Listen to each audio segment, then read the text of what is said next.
Welcome po ulit sa aking YouTube channel. Dito tatalakayin natin ang car financing via dealer in-house financing. So dito, pag-usapan natin kung paano mag-apply ng car financing through dealer and in-house financing at paano magka-qualify ang isang gustong mag-avail ng ganitong financing. Umpisa natin dito sa ano ba itong dealer o in-house financing?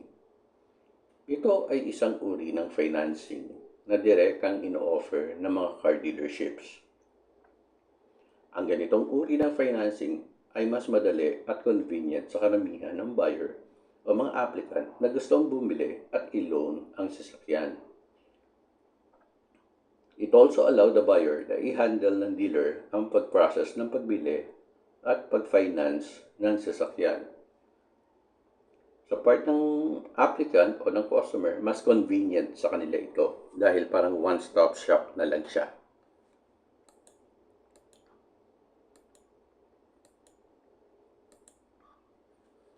Ang dealer o in-house financing ay nag-o-offer ng lesser cash out at freebies, lalo na ang kanilang all-in promo na nagbibigay ng mas maliit na down payment, free insurance, free chattel fees, etc.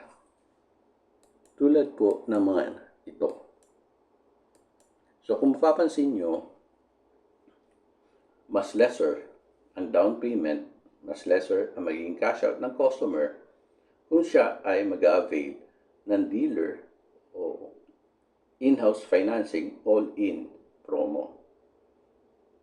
So makikita nyo yung difference ng down payment at free chattel and free 1-year comprehensive insurance na po ito.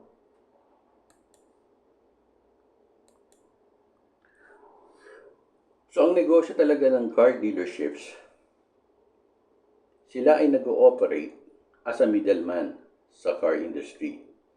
Sila yung bumibili ng bulk vehicles sa mga car manufacturers at discounted price.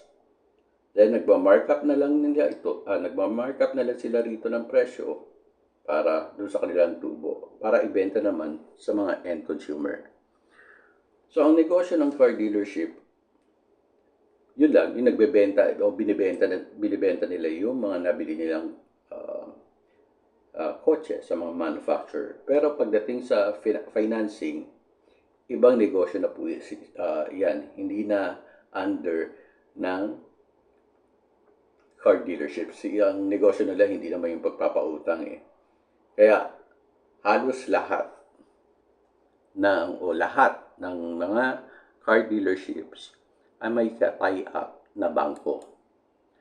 So ang car dealerships ay may tinatawag na partner banks pagdating sa financing. Dahil nga hindi nila negosyo yung mag-finance, negosyo yan ng mga bangko at mga financial institution. So nagiging parang broker na rin sila ng mga banks at financing companies. Ginagawa nila ito dahil nga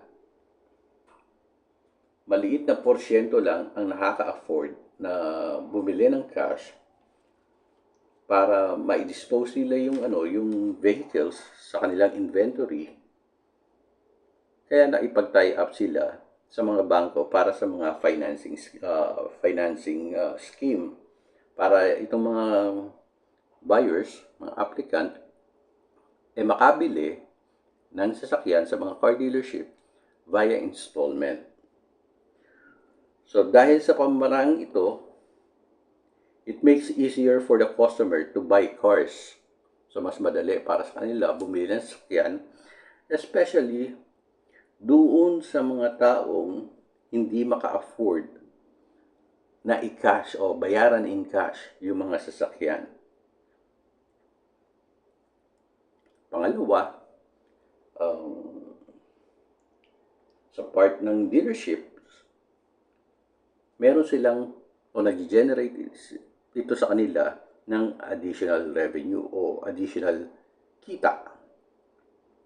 dahil may tie-up sila na bangko at financing companies, so kada approve na nire-refer nila o kada refer nila ng application at once na approve at na-release ito, in return, meron si dealership na marireceive na tinatawag na commissions na binibigay ng bangko.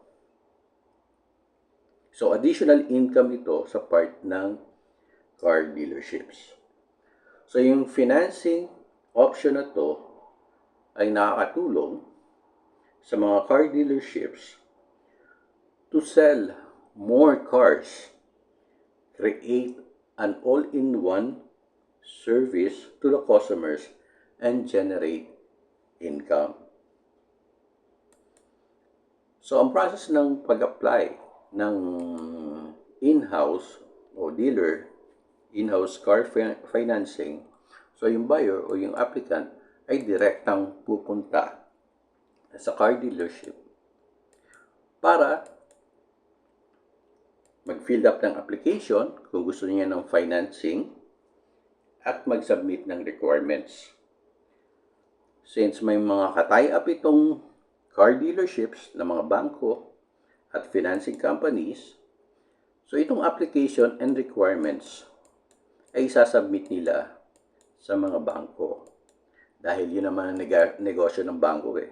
Sila yung nagpa-finance ng mga gustong mag-avail ng loan. So, ang bangko, once na ma-receive yung mga application at requirements na to, i-evaluate ng bangko ito. So, sila yung mag-a-approve ng applications na sinasabit ng mga car dealerships. Once na ma-approve ng bangko ang application, ang bangko ay mag-i-issue ng tinatawag na credit advice sa dealership para i-release ang unit provided na i-submit ng dealership ang mga following documents na nakalagay o nakasaad doon sa credit advice.